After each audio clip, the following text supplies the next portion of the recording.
إنها محرمة عليهم 40 سنة يسيرون في الأرض فلا تأس على القوم الفاسقين. صدق الله العظيم.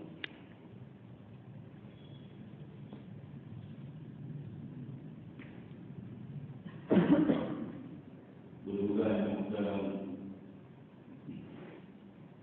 عزیز نوجوانوں،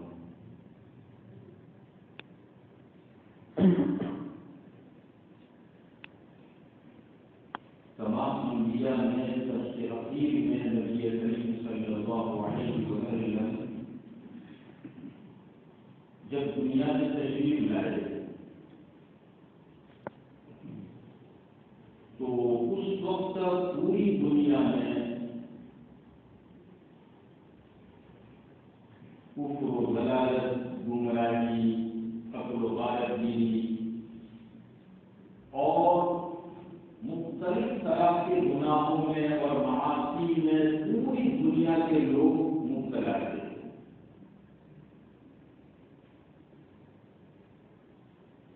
جب یہ حالات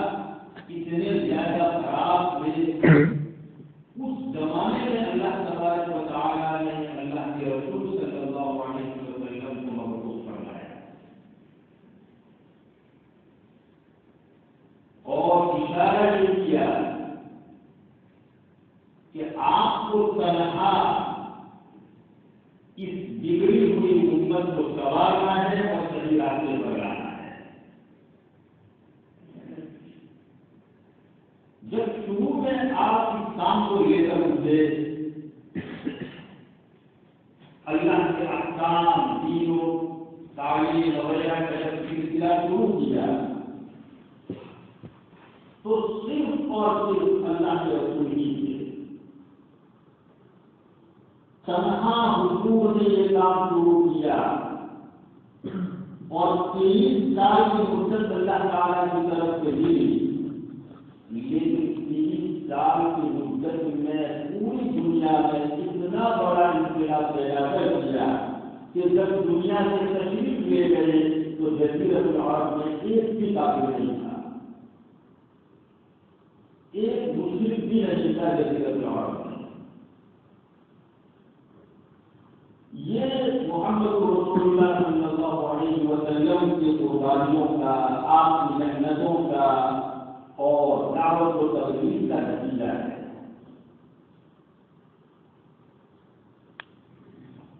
ہزاروں سال گزر گئے، جب ایک آدمی کوئی کام کو لے کر چلتا ہے اس کے پیچھے ایک بہت بڑا وقت خرچ ہو جاتا ہے، لیکن اس کے باوجود اصلاح نہیں ہو رہی ہے۔ لیکن اللہ کے رسول نے مکہ مکرمہ کی 11 سالہ زندگی اور مدینہ کی 10 سالہ زندگی میں اتنا بڑا انقلاب پیدا کیا اور ہزاروں صحابہ کرام کو چھوڑ کر دنیا سے چلی گئے تھے، اور ایک آدمی بھی کفر اور شرک والا نہیں تھا پورے جزیرۃ العرب میں۔ سارے کے سارے حضور کی دعوت اور تبلیغ کے نتیجے میں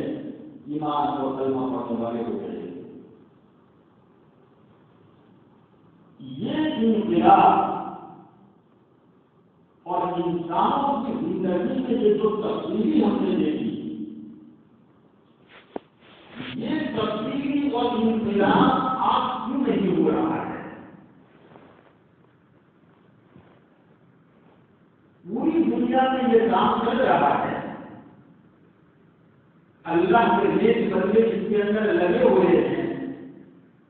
اور رات دن دین کے پیچھے محنت ہو رہی ہے، کوشش ہو رہی ہے، لیکن پورا نتیجہ سامنے اس لیے نہیں آتا کہ حضور کی قربانی اور آپ کی سیرت کتابوں میں ہے، ہماری زندگی میں نہیں ہے۔ اصل یہ وجہ ہے، اگر آپ علیہ السلام کا جو طریقہ تھا، آپ کی جو سنتیں تھیں،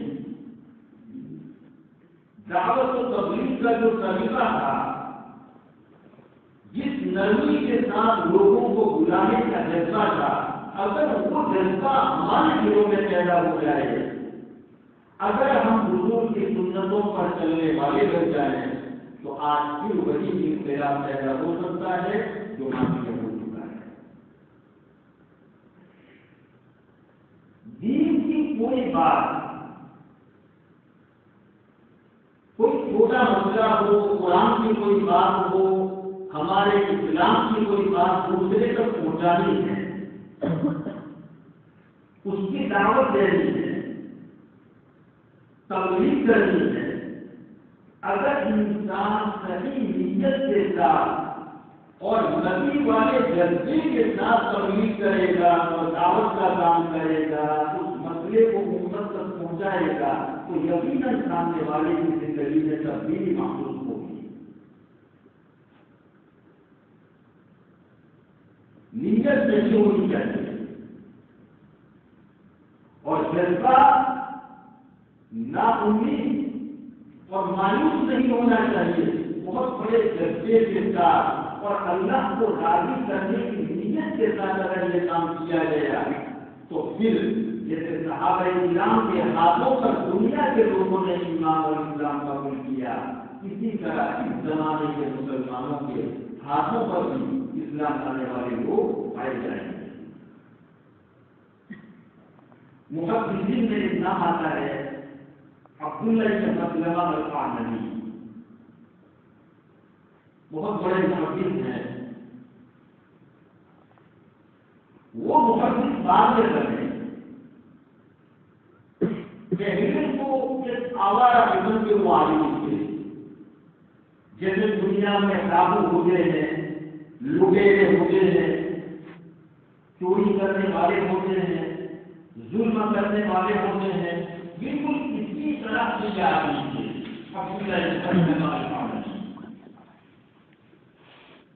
ان کی صحبت بھی ایسے ہی لوگوں کے ساتھ، اٹھنا بیٹھنا بھی ایسے ہی لوگوں کے ساتھ۔ ایک مرتبہ وہ مجلس میں بیٹھے ہوئے تھے اور انہی کی طرح آوارہ قسم کے دوسرے لوگ یہ سب ہنسی مذاق کی مجلس چل رہی تھی۔ اتنے میں سامنے سے ایک محدث اور حدیث پڑھانے والے امام گزرے، جن کا نام امام شعبہ کہا گیا ہے، گھوڑے پر سوار ہو کر ان کی مجلس کے سامنے سے گزرے تو یہ عبداللہ بن مسلمہ القعنبی بیٹھے ہوئے تھے، ان کو برداشت ہوئی کہ یہ بہت بڑے دعویٰ کرنے والے کہ میں محدث ہوں، حدیث پڑھاتا ہوں، ذرا اس کا مذاق کروں۔ چنانچہ مذاق میں ایک جملہ کہا انہوں نے، حدثنی حدیثا۔ امام شعبہ نے کہا کس نے، جس کی زندگی صحیح راہ پر نہیں تھی، وہ چوری اور ظلم کرنے والا آدمی عبداللہ بن مسلمہ امام شعبہ سے کہہ رہا ہے حدثنی حدیثا، مجھے یہ حدیث بیان کرو۔ تو امام شعبہ فوراً کھڑے ہو گئے، اپنے گھوڑے کو روکا اور نیچے اترنے کے بعد یہ کہا کہ اللہ کے رسول کی حدیث کس طرح راستے میں بیان نہیں کی جاتی، اس کے لیے تو ادب اور احترام ضروری ہے، اس کے لیے کسی پاک جگہ میں ہونا ضروری ہے، اور پھر تمہارے آدمی، تمہارے جیسے آدمی کے سامنے میں بیان کرو، شاید تم اس کی مطابق کرو گے۔ تو عبداللہ بن مسلمہ نے کہا کہ نہیں، آپ کو بیان کرنا پڑے گا، سنانا پڑے گا، اور اگر آپ نے مجھے حدیث نہ سنائی تو تمام لوگوں کے سامنے میں دعا کروں گا۔ تو امام شعبہ نے کہا اچھا سننا نہیں چاہتے ہو؟ انہوں نے سند کے ساتھ ایک حدیث سنائی، اور رسول اللہ صلی اللہ علیہ وسلم اذا لم تستحي فاصنع ما شئت، یہی حدیث سنائی۔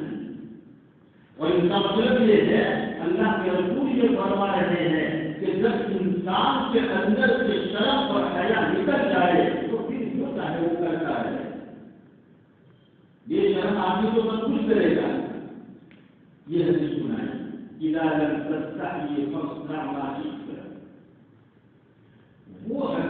ان کے دل میں اتر گئی، اس لیے کہ یہ شہر کو دے رہے تھے اس نیت کے ساتھ اور عقیدہ جذبے کے ساتھ انہوں نے سنائی وہ حدیث کہ انہوں نے فوراً یہ کہا کہ آپ اپنا ہاتھ بڑھائیے، میں آپ کے ہاتھ پر بیٹھ کر لیتا ہوں اور آئندہ کوئی گناہ انشاءاللہ میں نہیں کروں گا۔ بیٹھ ہوئے ان کے ہاتھ پر، اور اس کے بعد عبداللہ بن مسلمہ کعبی اتنے بڑے محدث بن گئے، اتنے بڑے محدث کہ امام بخاری رحمۃ اللہ علیہ سے لے کر نیچے والے تمام محدثین کے استاد ہیں۔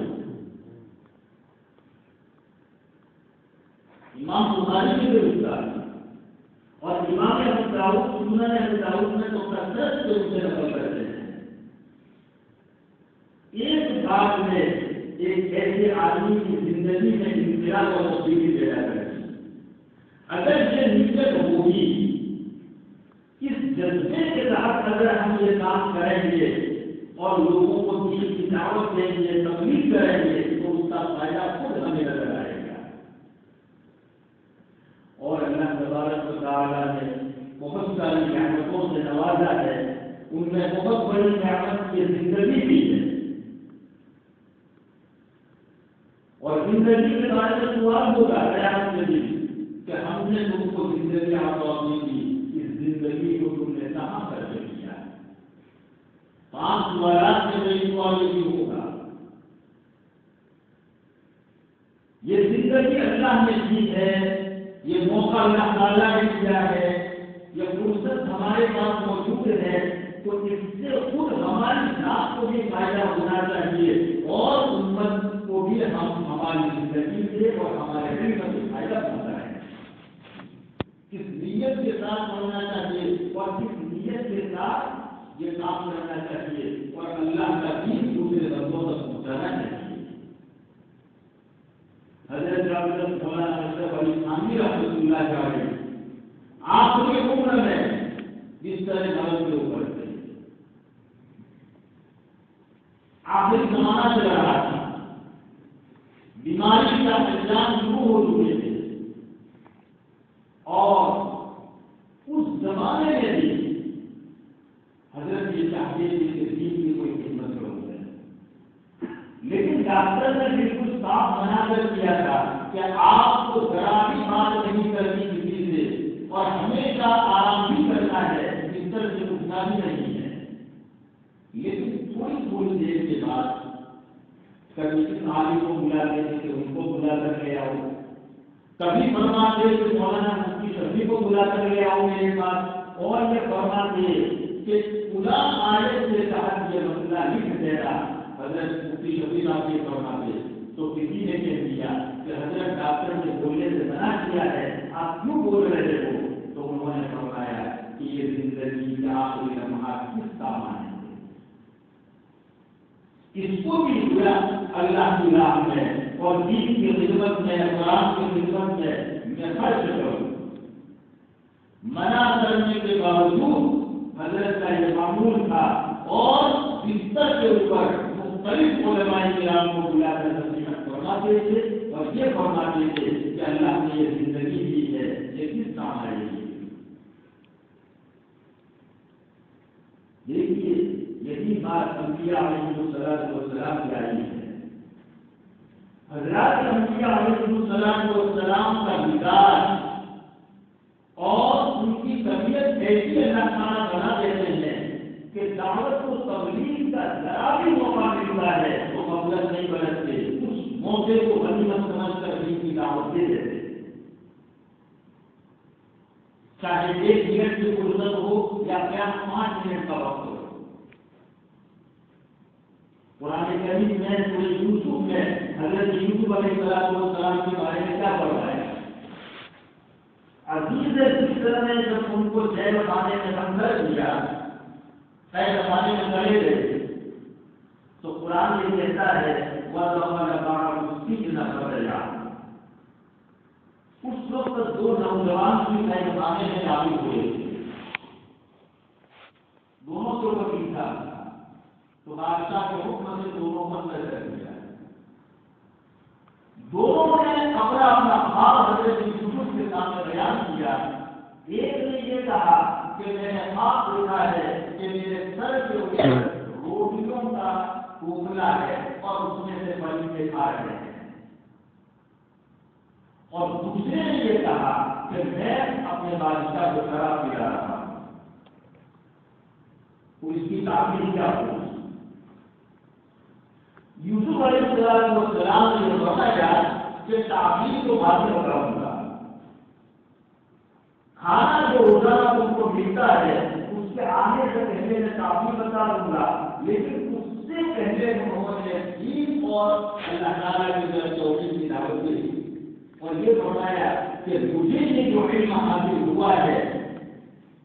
اور میں تمہارے سامنے جو آپ کی تعبیر بیان کرتا ہوں، یہ علم مجھے اس لیے حاصل ہوا کہ میں ہمیشہ اللہ تعالیٰ کے سامنے سجدہ کرتا ہوں۔ ان کو توحید کی دعوت بلایا، ان کے دلوں کو مائل کیا اپنی طرف پہلے، اور اس کے بعد پھر ان کو معافی تعبیر ہو جائے۔ اللہ تعالیٰ نے علم میں تھا کہ یہ فرعون اور نمرود کبھی ایمان لانے والے نہیں ہیں اور یہ پرشیر قسم بنانے والے ہیں، اس کے باوجود موسیٰ علیہ السلام سے کہا کہ آپ جاؤ اس کے پاس اور دین کی دعوت دو اور نرمی سے بات کرنا۔ حالانکہ اللہ کو تو معلوم تھا کہ جس نے دعویٰ کیا انا ربکم الاعلی کہ میں تمہارا رب ہوں، لیکن اس کے باوجود اللہ تعالیٰ نے فرمایا موسیٰ علیہ السلام سے بھی اور حضرت ہارون دونوں بھائیوں سے کہ تم جاؤ تو اس کو دین کی دعوت دو۔ اللہ کے رسول نے ابو لہب کو، ابو جہل کو، ابو طالب کو سب کو دعوت دی۔ ہمارا کام یہ ہے کہ مایوس نہیں ہونا چاہیے، نا امید نہیں ہونا چاہیے۔ ہو سکتا ہے اللہ تبارک و تعالیٰ ہمارے بول کی وجہ سے اور ہماری دعوت کی وجہ سے اس کی زندگی میں تبدیلی پیدا فرما دے، اور اگر اس کے مقدر میں ایمان نہیں لکھا یا اصلاح نہیں لکھی تو کہنے والے کے نام اعمال میں ثواب تو ضرور لکھا جائے گا۔ اس لیے اللہ تعالیٰ نے جو وقت دیا اور یہ مدرسے کی جو زندگی عطا فرمائی، مدرسے میں رہتے اور کوئی کام نہیں، پڑھنا اور پڑھانا، اور فرصت اور اوقات ہمارے پاس بہت زیادہ ہے، ان اوقات کو کام میں لانا یہ اللہ تعالیٰ کی طرف سے جو نعمت ہے اس نعمت کی قدر کرنا۔ قرآن نے کہا لیکن شکر کو نصیبت کروں ولیکن کفر کو اتنا عذاب میں رسلی، اس نعمت کی قدر کر لینا، اور نعمت کی جب قدر کرتا ہے تو زیادتی ہوتی ہے اور ناقدری کرتا ہے تو اللہ تعالیٰ نے فرمایا کہ میرا عذاب سخت ہے۔ دیکھو موسیٰ علیہ السلام نے اپنے قوم سے کیا کہا، یا قوم ادخلوا الارض المقدسة التي كتب الله لكم۔ حضرت موسیٰ نے اپنی قوم بنی اسرائیل سے یہ کہا، اے میری قوم یہ مقدس سرزمین سے داخل ہو جاؤ، مراد فلسطین اور شام کی زمین۔ اللہ تعالیٰ نے تمہارے لیے رزق دی ہے، كتب الله لكم ولا ترتدوا على ادباركم، اور پھر دیکھ کر واپس بتانا فتن فريق قابلين وننسى۔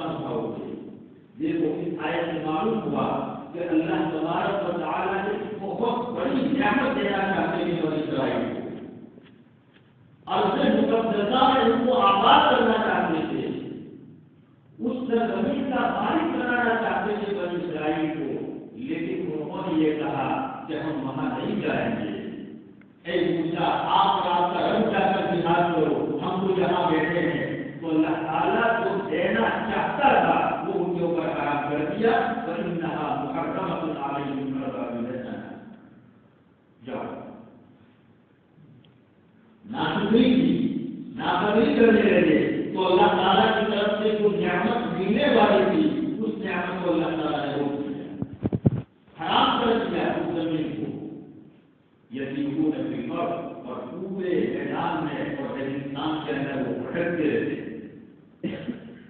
راستہ نہیں مل رہا تھا، جو قرآن کریم کا واقعہ ہے، یہ اللہ تعالیٰ کی طرف سے سزا، یہ سزا ہمیں بھی مل سکتی ہے۔ اللہ تعالیٰ نے ہمیں علم دیا، ہمیں قرآن اور حدیث سکھایا، تو اس کا مطلب یہ ہے کہ سب سے پہلے یہ علم ہماری زندگی میں آئے اور اس کے بعد اس علم کو استعمال کرے دنیا کے لوگوں کے لیے، اللہ کے بندوں کے لیے۔ اگر نہیں کرو گے تو آپ نے فرمایا اگر امر بالمعروف اور نہی عن المنکر کو چھوڑ دیا تو پھر اللہ تعالیٰ کی طرف سے عذاب آئے گا اور تم اللہ کی دعا کرو گے لیکن کوئی دعا قبول نہیں ہوگی۔ اس کے بعد اگر دعا کرو گے تو پھر دعا قبول نہیں ہوگی۔ قرآن کریم نے کہا ادعونی استجب لکم، اللہ فرماتے ہیں کہ مجھے پکارو میں تمہاری دعا کو قبول کروں گا، لیکن آج لوگ شکوہ اور شکایت کرتے ہیں کہ ہم نے یہ مانگا، ہم نے اللہ سے یہ دعا کی، لیکن ہماری دعا قبول نہیں ہوتی ہے۔ دعا کی قبولیت میں دو چیزیں رکاوٹ ہیں، ان میں سے ایک رکاوٹ یہ ہے کہ ہم نے امر بالمعروف اور نہی عن المنکر کو چھوڑ دیا، یہ چھوڑ دیا تو مجھے دعا قبول نہیں ہوتی، حدیث ہے۔ اور پہلی امتوں کے اوپر جو عذاب آیا اس امر بالمعروف اور نہی عن المنکر کو چھوڑنے کی وجہ سے، تو کسی قوم کے اوپر سیلاب آیا، کسی کے اوپر بارش نازل ہوئی، کسی قوم کو اٹھایا اور الٹ دیا، کسی قوم کو زلزلہ میں تباہ کر دیا، کسی قوم کو فرشتے کی چنگار میں ختم کیا، کسی قوم کو زمین کے اندر دھسا دیا، کسی قوم کے اوپر آندھی آئی، یہ سارے عذاب، لیکن اس امت کے اوپر یہ عذاب تو نہیں آئے گا، لیکن ایک دوسرا عذاب آئے گا۔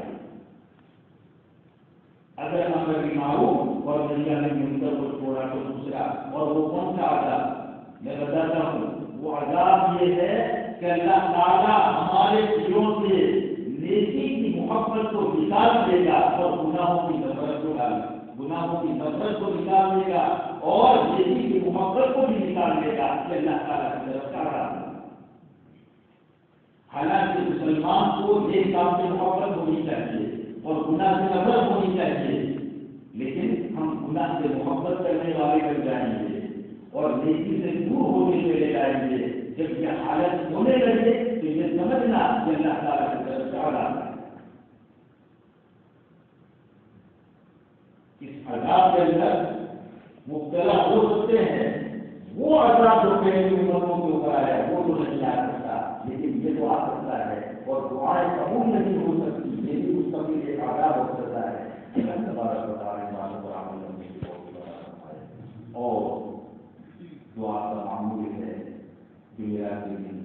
اور اسی طریقے سے جو سلسلہ معافی والا چلتا ہے اس کے مطابق آپ بھی اس میں جمع ہونے کی کوشش کریں اور اس کام کے اندر